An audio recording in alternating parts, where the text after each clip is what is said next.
negotiations? Yeah, Gaza, they pulled out of Gaza. They pulled out in terms of negotiating. It was too bad. Hamas didn't really want to make a deal.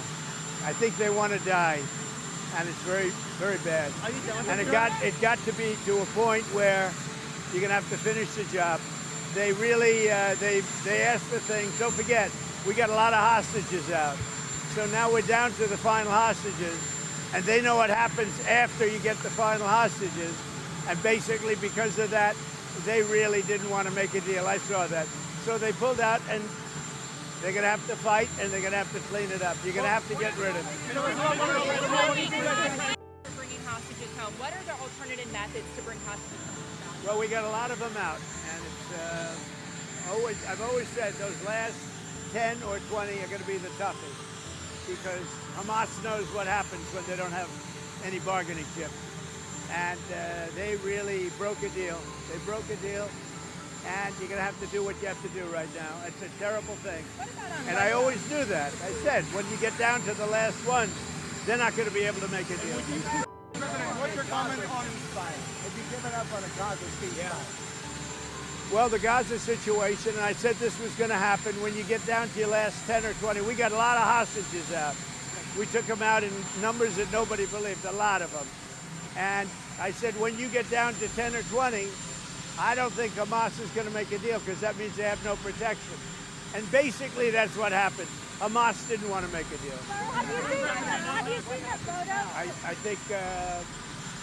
I think what's going to happen is they're going to be hunted down.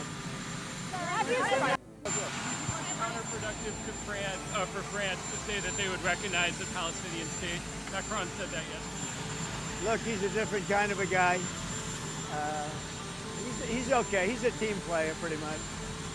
But here's the good news: what he says doesn't matter. You know, it's not going to change. Well, he made a statement, France, Macron. His statement doesn't carry any weight. He's a very good guy. I like him, but that statement doesn't carry weight. So how far do you to trade? Do you speak to Netanyahu about aid drops?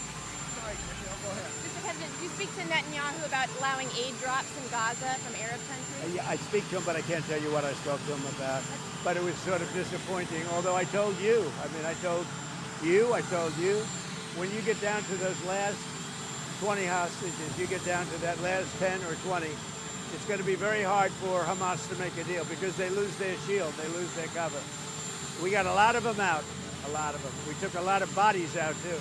You know, so many of the parents said, please get my son's body back.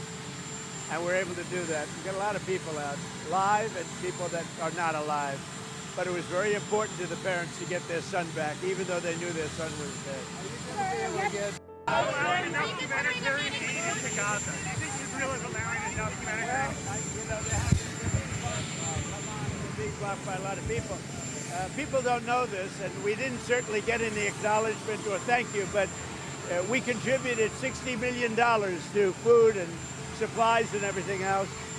We hope the money gets there, because, you know, that money gets taken, the food gets taken. We're going to do more, but we gave a lot of money. We gave a majority of the money, and the sad part is that no other country other than us gives anything. Have you spoken